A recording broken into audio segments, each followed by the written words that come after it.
Hello everyone, welcome to Prakriti classes. I hope you are doing well. तो friends, आज के इस क्लास में हम आपके एसएसटी के बहुत ही महत्वपूर्ण एमसीक्यूज़ को आज के इस क्लास में पढ़ेंगे। ये आपके शिक्षक वर्ग के सभी वर्गों के लिए इंपॉर्टेंट है और साथ ही साथ सीजी टेट और सी टेट के लिए भी ये बहुत ही इंपॉर्टेंट है। और सीजी व्यापम में आपके जितने भी एग्ज़ाम्स होते हैं उसमें जो आपके भारत के सामान्य ज्ञान से क्वेश्चंस पूछे जाते हैं उसके लिए भी जो हमारी यहाँ पर सीरीज़ चलाई जा रही है एमसीक्यूज़ की जो सीरीज़, वो बहुत ही इंपॉर्टेंट होने वाली है। तो जिन्होंने भी अभी तक हमारे चैनल को सब्सक्राइब नहीं किया, चैनल को सब्सक्राइब कर लीजिए। ज़्यादा से ज़्यादा आप इसे शेयर कीजिए ताकि सभी को फ्री क्लासेस मिल सके। यहाँ पर आपको सभी सब्जेक्ट्स की बिल्कुल फ्री एवं निःशुल्क क्लासेस प्रोवाइड की जा रही हैं। तो लाइक कमेंट ज़रूर कीजिए और ज़्यादा से ज़्यादा आप इसे शेयर कीजिए। और जिन्होंने भी अभी तक हमारे टेलीग्राम को ज्वाइन नहीं किया और टेलीग्राम को भी ज्वाइन कर सकते हैं, लिंक आपको डिस्क्रिप्शन में मिल जाएगा। ये हमारी एमसीक्यू की दूसरी क्लास होगी। इसके पहले हमने एसएसटी के एमसीक्यूज़ किए हैं और साथ ही साथ इसकी थ्योरी क्लासेस भी हमारे यूट्यूब चैनल में कराई गई हैं। तो जिन्होंने भी वो सभी क्लासेस नहीं देखी वो जाकर ज़रूर देखिए। यहाँ पर आपको CDP, Hindi, SST, EVS, computer, इन सभी की क्लासेस मिल जाएंगी। तो आप प्लेलिस्ट ज़रूर चेक कर सकते हैं। तो चलिए आज की इस क्लास को हम स्टार्ट करते हैं। तो आज का सबसे पहला क्वेश्चन आप इसमें देख सकते हैं। संविधान सभा के सदस्य CS वेंकटाचार्य राजस्थान की किस रियासत में प्रशासनिक अधिकारी थे? जयपुर, बीकानेर, उदयपुर या फिर जोधपुर। जो संविधान सभा के सदस्य CS वेंकटाचार्य राजस्थान की किस रियासत में प्रशासनिक अधिकारी थे वो आपको बताना है। तो इसका जो सही आंसर हो जाएगा वो हो जाएगा जोधपुर। जोधपुर के जो वेंकटाचार्य थे वो प्रशासनिक अधिकारी थे। तो ऑप्शन नंबर डी इसमें बिल्कुल सही हो जाएगा। और जो जयपुर के प्रशासनिक अधिकारी थे उनका नाम भी आप याद रखेंगे। उनका नाम था सर VT कृष्णमाचारी। तो ये भी आप इसमें याद रखें। जो जयपुर के प्रशासनिक अधिकारी थे उनके, और जो आपके बीकानेर के जो प्रशासनिक अधिकारी थे उनका नाम था सरदार KM पन्नीकर उनका नाम था। और जो उदयपुर के प्रशासनिक अधिकारी थे उनका नाम था सर T विजय राघव आचार्य। तो ये सभी नाम आप इसमें याद रखें। किसी भी नाम को आपके एग्जाम में पूछा जा सकता है। अब नेक्स्ट क्वेश्चन आप इसमें देख सकते हैं। संविधान सभा में राजस्थान के कुल कितने सदस्य शामिल हुए? 20, 17, 15 या 12? इसका जो सही आंसर हो जाएगा वो हो जाएगा ऑप्शन नंबर डी। जो 12 सदस्य थे उन्हें राजस्थान के संविधान सभा में शामिल किया गया था। तो 12, ऑप्शन नंबर डी इसमें बिल्कुल सही हो जाएगा। और जो 12 सदस्य थे उनके नाम भी आप इसमें याद रख सकते हैं। जो VT कृष्णमाचारी थे वो आपके जयपुर के अधिकारी थे। हीरालाल जो शास्त्री थे वो आपके जयपुर के अधिकारी थे। माणिक्य लाल वर्मा भी आपके उदयपुर के अधिकारी थे और उदयपुर से ही आपके बलवंत सिंह मेहता भी उसमें आ जाएंगे। फिर जो जोधपुर से आपके अधिकारी थे वो थे जय नारायण व्यास। और साथ ही साथ आप इसमें याद रखेंगे जो अलवर के अधिकारी थे उनका नाम था रामचंद्र उपाध्याय। अगर इनके नाम आप नोट करना चाहें तो नोट कर लीजिए क्योंकि ये सभी नाम आपके लिए बहुत ही इंपॉर्टेंट हैं। फिर आपके जो कोटा के अधिकारी थे वो थे दलेल सिंह। और जो आपके भिलवाड़ा मतलब कि शाहपुरा के जो अधिकारी थे उनका नाम था गोकुल लाल असावा। और बीकानेर के जो अधिकारी थे उनका नाम था जसवंत सिंह। और भरतपुर के जो अधिकारी थे उनका नाम था राज बहादुर। और खेतड़ी के जो अधिकारी थे उनका नाम था सरदार सिंह। और लास्ट में आपके जो अजमेर मेरवाड़ा के जो अधिकारी थे उनका नाम था मुकुट बिहारी लाल भार्गव। तो ये सभी नाम आप इसमें याद रखें। टोटल आपके 12 सदस्य थे और इन सभी के नाम भी मैंने आपको बता दिए। तो इन सभी के नाम आप इसमें याद रखेंगे। अब नेक्स्ट आप इसमें देख सकते हैं जितने भी एडिशनल पॉइंट्स आपको बताए जा रहे हैं उन सभी को आप नोट करते हुए चलेंगे। नेक्स्ट है आपका संविधान सभा के सदस्य के रूप में मूल संविधान पर हस्ताक्षर करने वाले पहले राजस्थानी कौन थे? जय नारायण व्यास, बलवंत सिंह मेहता, दलील सिंह या फिर रामचंद्र उपाध्याय? इसका जो सही आंसर हो जाएगा वो हो जाएगा बलवंत सिंह मेहता। बलवंत सिंह मेहता पहले राजस्थानी थे जिन्होंने संविधान सभा के सदस्य के रूप में मूल संविधान पर हस्ताक्षर किया था। तो ऑप्शन नंबर 20 में बिल्कुल सही हो जाएगा। अब नेक्स्ट है आपका क्वेश्चन नंबर 4। भारतीय संविधान को संविधान सभा द्वारा अंगीकार किया गया 1 मई 1947, 9 दिसंबर 1946, 26 नवंबर 1949 या फिर 26 जनवरी 1950? इसका जो सही आंसर हो जाएगा वो हो जाएगा 26 नवंबर 1949 को संविधान सभा द्वारा अंगीकार किया गया था। तो ऑप्शन नंबर सी इसमें बिल्कुल सही हो जाएगा। नेक्स्ट है अब आपका क्वेश्चन नंबर 5। ये सभी क्वेश्चंस बहुत ही इंपॉर्टेंट क्वेश्चंस हैं। तो ज़्यादा से ज़्यादा आप इसे शेयर कीजिए। नेक्स्ट है अब आपका संविधान निर्माण में निम्न में से कितना समय लगा? 2 वर्ष 11 माह 18 दिन, 2 वर्ष 18 माह 11 दिन, 3 वर्ष 11 माह 18 दिन या फिर 3 वर्ष 18 माह 11 दिन। तो इस क्वेश्चन का आंसर आप सभी को पता ही होगा। इसका आंसर हो जाएगा 2 वर्ष 11 माह 18 दिन। ऑप्शन नंबर ए इसमें बिल्कुल सही हो जाएगा। अब नेक्स्ट है आपका क्वेश्चन नंबर 6। संविधान सभा की कुल कितनी बैठकें हुई? 165, 166, 167 या फिर 169? इसका सही आंसर हो जाएगा 167। संविधान सभा की कुल कितने बैठकें हुई? तो इसमें हुई 167 बैठकें। ऑप्शन नंबर सी इसमें बिल्कुल सही हो जाएगा। अब नेक्स्ट है आपका क्वेश्चन नंबर 7।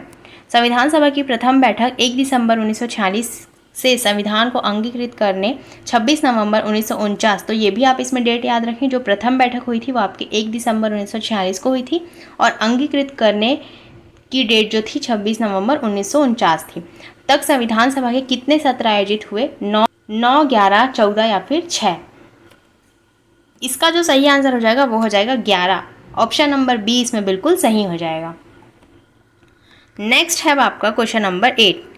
9 दिसंबर 1946 को पहली बैठक से भारत की संविधान सभा कितने समय तक अस्तित्व में रही? 2 वर्ष 11 माह 17 दिन, 2 वर्ष 11 माह 18 दिन, 2 वर्ष 11 माह 19 दिन या फिर 3 वर्ष 1 माह 16 दिन? इसका जो सही आंसर हो जाएगा, जो 9 दिसंबर 1946 को पहली बैठक से भारत की संविधान सभा कितने समय तक अस्तित्व में रही, तो वो हो जाएगी 3 वर्ष 1 माह 16 दिन तक अस्तित्व में रही। तो ऑप्शन नंबर डी इसमें बिल्कुल सही हो जाएगा। अब नेक्स्ट है आपका क्वेश्चन नंबर 9। भारतीय संविधान की मूल प्रति पर भारत के वैभवशाली इतिहास, परंपरा और संस्कृति को दर्शाने वाले चित्र किसने बनवाए? नंदलाल बोस, B.R. अम्बेडकर, कुमार सत्यमूर्ति या फिर K.M. मुंशी? इसका सही आंसर हो जाएगा option number A, Nandlal Bose ने ये सभी चित्र बनवाए थे। तो ये आंसर इसमें बिल्कुल सही हो जाएगा। ऑप्शन नंबर ए इसमें बिल्कुल सही हो जाएगा। और इसमें टोटल कितने चित्र हैं? तो वो है टोटल 22 चित्र इसमें अंकित हैं। तो ये सभी पॉइंट्स आप इसमें याद रखेंगे। नेक्स्ट है अब आपका क्वेश्चन नंबर 10। इसमें से आपको असुमेलित की पहचान करनी है। H.C. मुखर्जी के आगे लिखा है संविधान सभा के उपाध्यक्ष, B.R. अम्बेडकर प्रारूप समिति के अध्यक्ष, राजेंद्र प्रसाद संविधान सभा के अध्यक्ष या फिर जवाहरलाल नेहरू रिपोर्ट के अध्यक्ष? इसका जो सही आंसर हो जाएगा वो हो जाएगा ऑप्शन नंबर डी। ये इसमें असुमेलित है। जवाहरलाल नेहरू रिपोर्ट के अध्यक्ष, यही इसमें गलत हो जाएगा और हमसे गलत ही पूछा, इसीलिए यही आंसर हमारा सही हो जाएगा। अब नेक्स्ट है आपका क्वेश्चन नंबर 11। निम्नलिखित में से कौन सा विधानसभा के उपाध्यक्ष थे? K.M. मुंशी, भीमराव अम्बेडकर, V.T. कृष्णमाचारी या फिर मीनू मस्मी? इसका सही आंसर हो जाएगा, जो संविधान सभा के उपाध्यक्ष थे वो थे V.T. कृष्णमाचारी। और इसके साथ ही साथ 2 उपाध्यक्ष थे, इसके नाम भी आप याद रखें। जो पहले उपाध्यक्ष का नाम तो V.T. कृष्णमाचारी था और जो दूसरे उपाध्यक्ष थे उनका नाम था H.C. मुखर्जी। तो ये भी आप इसमें याद रखेंगे। नेक्स्ट है अब आपका क्वेश्चन नंबर 12। अंतरिम सरकार में सम्मिलित निम्नलिखित मंत्रियों व विभागों के संदर्भ में सही सुमेलित है? जयराम दास दौलत राम खाद्य एवं कृषि मंत्री, राजकुमारी अमृत कौर स्वास्थ्य मंत्री, डॉक्टर जॉन मथाई वित्त मंत्री या फिर जगजीवन राम श्रम मंत्री? इसमें से आपको कौन सा सही है ये आपको बताना है। जो सभी हैं वो बिल्कुल सही हो जाएंगे। तो ऑप्शन नंबर डी इसमें बिल्कुल सही, ये सभी इसमें बिल्कुल सही है। नेक्स्ट है अब आपका क्वेश्चन नंबर 13। ये सभी क्वेश्चन आपके आगामी एग्जाम के लिए बहुत ही इंपॉर्टेंट है, तो लास्ट तक आप ज़रूर बने रहेंगे और आपके कितने क्वेश्चन सही हैं ये भी आप कमेंट में ज़रूर बताएंगे।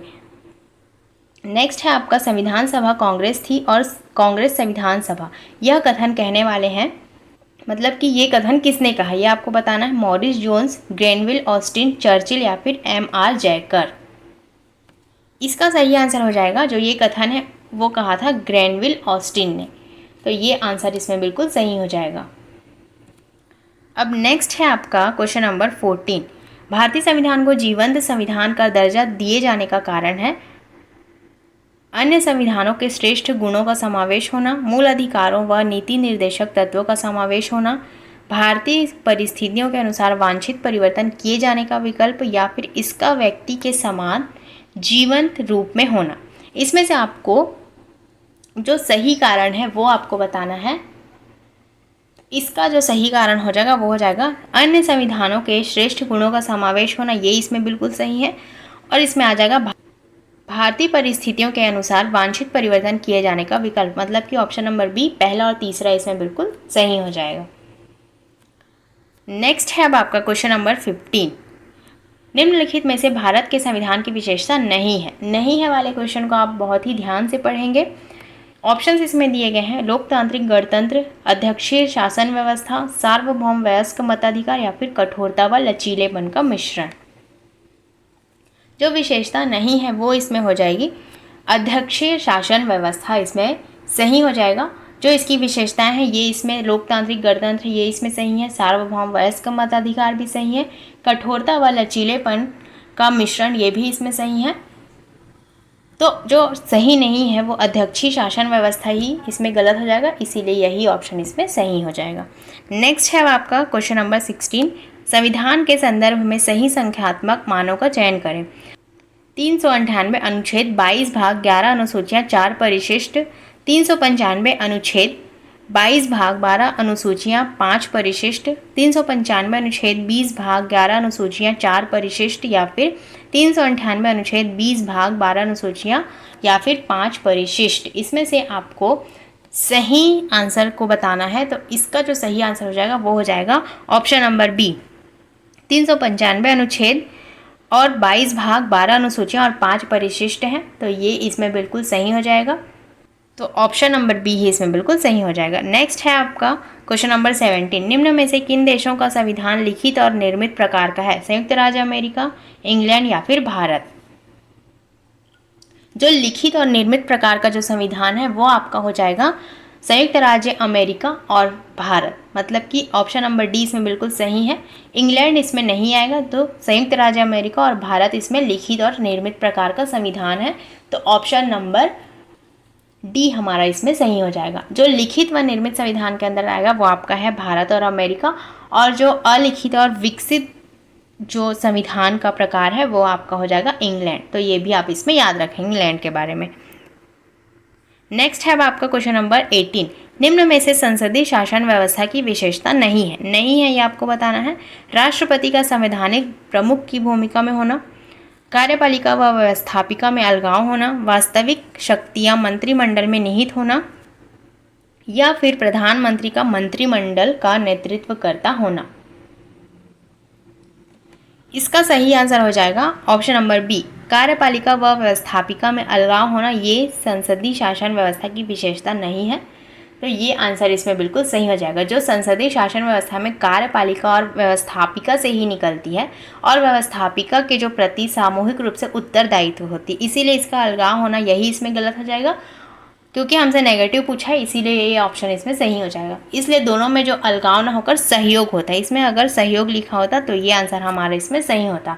और राष्ट्रपति वास्तविक प्रमुख ना होकर संवैधानिक प्रमुख की भूमिका होता है, और जो वास्तविक शक्तियाँ जो होती है मंत्रिमंडल द्वारा वो प्रयोग की जाती है वह, और साथ ही साथ प्रधानमंत्री की मंत्रिमंडल का जो प्रधानमंत्री होता है वो मंत्रिमंडल का नेतृत्व करता होता है। तो ये क्वेश्चन भी आपके एग्जाम में पूछा जाता है कि मंत्रिमंडल का नेता कौन होता है, तो वो आपका होता है प्रधानमंत्री।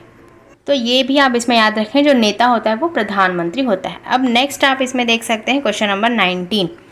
भारत में संसदीय शासन को इंगित करने वाली विशेषता है संघात्मक शासन व एकात्मक शासन का समन्वय, कठोरता व लचीलेपन का समन्वय, नाम मात्र व वास्तविक कार्यपालिका पृथक पृथक या फिर द्विसदनी व्यवस्थापिका।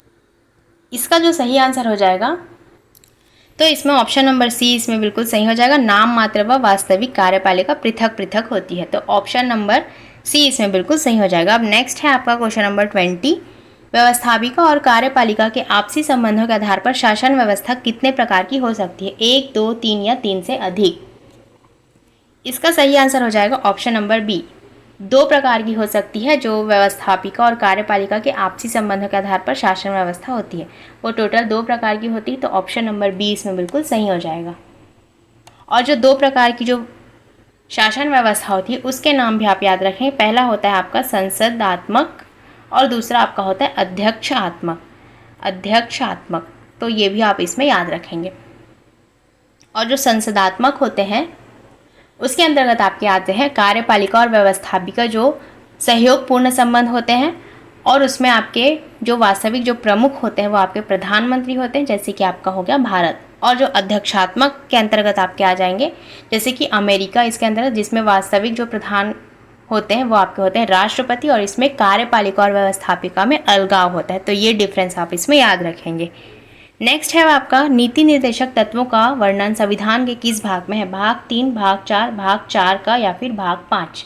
इसका सही आंसर हो जाएगा नीति निर्देशक तत्व का उल्लेख किया गया है भाग 4 के अंतर्गत। तो ऑप्शन नंबर बी इसमें बिल्कुल सही हो जाएगा, और इसे आपके आयरलैंड के संविधान से लिया गया, आयरलैंड के संविधान से लिया गया। तो ये भी आप इसमें याद रखेंगे, जो कि आपके अनुच्छेद 36 से लेकर 51 तक के बीच में आता है। तो ये भी आप इसमें याद रखेंगे। ये सभी जितने आपके पॉलिटी से संबंधित क्वेश्चन यहाँ पर आपको बताए जा रहे हैं वो बहुत ही इंपॉर्टेंट है, सीधे सीधे आपके एग्जाम में देखने को मिलेंगे। तो ज़्यादा से ज़्यादा आप इसे शेयर कीजिए ताकि सभी को ये फ्री क्लासेस मिल सके। नेक्स्ट है आपका किस राजनीति शास्त्री ने धर्मनिरपेक्षता का उसूली फासले का सिद्धांत प्रतिपादित किया है? सुभाष कश्यप, रजनी कोठारी, राजीव भार्गव या फिर मीरा नंदा? इसका सही आंसर हो जाएगा option number C, Rajeev Bhargava इसमें बिल्कुल सही हो जाएगा। नेक्स्ट है आपका क्वेश्चन नंबर 23। भारतीय परिप्रेक्ष्य में पंथ निरपेक्षता का आशय नहीं है। प्रत्येक नागरिक को धर्म के क्षेत्र में स्वतंत्रता दी गई है। धर्म और राज्य के बीच अलगाव होगा। धर्म के आधार पर किसी नागरिक से भेदभाव नहीं होगा, या फिर राज्य का कोई आधिकारिक धर्म नहीं होगा। तो इसका जो सही आंसर हो जाएगा, जो आशय नहीं है ये आपको बताना है, तो ऑप्शन नंबर 20 में बिल्कुल सही हो जाएगा। जो धर्म और राज्य के बीच अलगाव होना, यही इसमें गलत हो जाएगा, क्योंकि हमसे नेगेटिव पूछा है, इसीलिए ये हमारा सही हो जाएगा। तो जो पंथ निरपेक्ष राज्य है उसके अंतर्गत आप ये सभी चीज़ें याद रखेंगे। जो अनुच्छेद आपका जो आर्टिकल आपका 25 है, ये भी आप इसमें याद रखें। जो धर्म के क्षेत्र में प्रत्येक नागरिक को स्वतंत्रता दी गई है, जो अनुच्छेद 25 है उसमें प्रत्येक नागरिक को स्वतंत्रता दी गई है, और धर्म के नाम पर किसी भी नागरिक से भेदभाव नहीं किया गया है, इसीलिए जो अलगाव होगा ये इसमें बिल्कुल गलत हो जाएगा।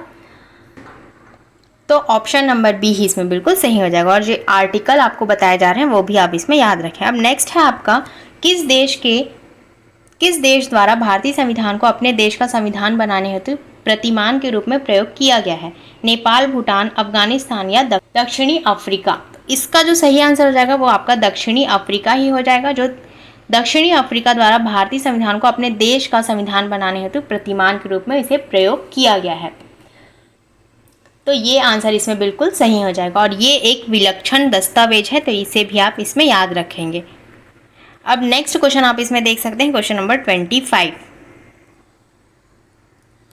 भारत के संविधान में एक सशक्त केंद्र वाली संघात्मक व्यवस्था ली गई है। ऑप्शंस इसमें दिए गए हैं, अमेरिका के संविधान से, कनाडा के संविधान से, फ्रांस के संविधान से या फिर आयरलैंड के संविधान से। जो ये सभी क्वेश्चंस हैं बहुत ही इंपॉर्टेंट क्वेश्चन है, इन्हें आप अच्छे से याद रखेंगे। इसका सही आंसर हो जाएगा कनाडा के संविधान से। जो सशक्त केंद्र वाली संघात्मक व्यवस्था ली गई है कनाडा के संविधान से। वैसे ही जो नीति निर्देशक तत्व आपका लिया गया वो आपका लिया गया आयरलैंड से। तो ये जहाँ से लिए गए हैं वो सभी नाम आप इसमें याद रखें। और इसके पहले वाले क्वेश्चन में भी हमने देखा जो भारतीय संविधान को अपने देश का संविधान बनाने हेतु प्रतिमान के रूप में जिसे प्रयोग किया गया है वो है आपके दक्षिणी अफ्रीका। तो ये सभी नाम आप इसमें ज़रूर याद रखें, जितने भी देश के नाम आपको बताए जा रहे हैं कि किस जगह से किस चीज़ को ली गई है। नेक्स्ट है आपका निम्न में से किस देश के संविधान से भारत में आपातकाल के समय मूल अधिकारों के स्थगन का प्रावधान लिया गया है? डेंजिंग फ्री सिटी का संविधान, जर्मनी का वीमर संविधान, दक्षिण अफ्रीका का संविधान या फिर जापान का संविधान? इसका जो सही आंसर हो जाएगा वो हो जाएगा जो मूल अधिकारों स्थगन का प्रावधान लिया गया है वो लिया गया जर्मनी का वीमर संविधान। तो ये भी आप इसमें याद रखेंगे। और यहाँ पर आप बिल्कुल इंपॉर्टेंट पॉइंट्स नोट कर सकते हैं। जो अमेरिका है वहाँ से आपका मूल अधिकार लिया गया है, मूल अधिकार लिया गया है, स्वतंत्र न्यायपालिका लिया गया है, न्यायिक पुनर्विलोकन या और इसमें राष्ट्रपति व महाभियोग उपराष्ट्रपति का पद, ये सभी जो है आपके अमेरिका से लिए गए हैं।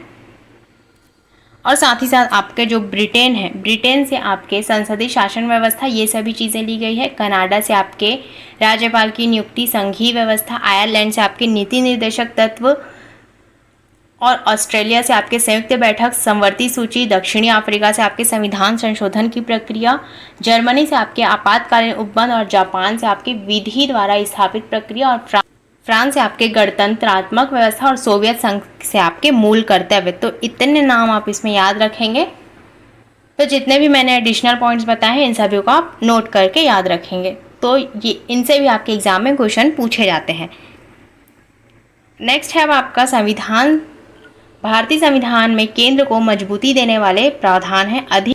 अधिक महत्वपूर्ण विषयों को संघ सूची में स्थान, अवशिष्ट शक्तियां केंद्र के पास, आपातकाल में केंद्र का राज्यों पर नियंत्रण या फिर दोहरी नागरिकता। तो इसमें भारतीय संविधान में केंद्र को मजबूती देने वाले जो प्रावधान हैं वो आपके हो जाएंगे पहला, दूसरा और तीसरा, मतलब कि ऑप्शन नंबर ए इसमें बिल्कुल सही हो जाएगा। और दोहरी नागरिकता यहाँ पर नहीं है, यहाँ पर एकल नागरिकता है। तो ये भी आप इसमें याद रखेंगे। नेक्स्ट है अब आपका क्वेश्चन नंबर 28। निम्न में से किस व्यवस्था की विशेषताओं को भारत के संविधान में सम्मिलित किया गया है? संघीय व्यवस्था की, एकात्मक व्यवस्था, दोनों संघीय एवं एकात्मक व्यवस्था या फिर परिसंघ व्यवस्था की। इसका सही आंसर हो जाएगा ऑप्शन नंबर सी, दोनों संघीय एवं एकात्मक व्यवस्था को सम्मिलित किया गया है भारत के संविधान। तो ये ऑप्शन इसमें बिल्कुल सही हो जाएगा। अब नेक्स्ट है आपका क्वेश्चन नंबर 29। निम्न में से कौन सी विशेषता भारत में संघीय व्यवस्था की नहीं है? संविधान की सर्वोच्चता, द्विसदनात्मक विधायिका, एकीकृत न्यायपालिका या फिर लिखित संविधान। इसका जो सही आंसर हो जाएगा वो हो जाएगा एकीकृत न्यायपालिका इसमें नहीं है। तो ऑप्शन नंबर सी इसमें बिल्कुल सही हो जाएगा।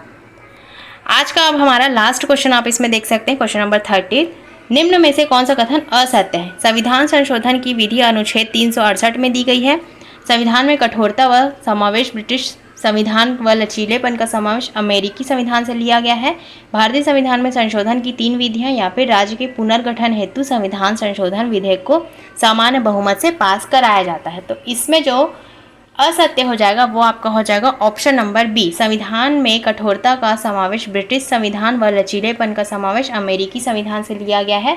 तो ये इसमें गलत हो जाएगा, क्योंकि इसमें जो सही आंसर हो जाएगा, क्योंकि हमसे असत्य पूछा गया है तो यही इसमें बिल्कुल सही हो जाएगा। लेकिन जो भारतीय संविधान अधिक कठोर तथा अधिक लचीले के मध्य एक अच्छा संतुलन स्थापित करता है, इसीलिए जो भारतीय संविधान में कठोरता का जो समावेश है, जो इसमें कठोरता का समावेश है वो आपके अमेरिका से लिया गया है, और जो लचीलेपन का संविधान है वो आपके ब्रिटिश से लिया गया है। तो दोनों उल्टा लिखा गया है, तो इसीलिए ये आंसर इसमें बिल्कुल सही हो जाएगा।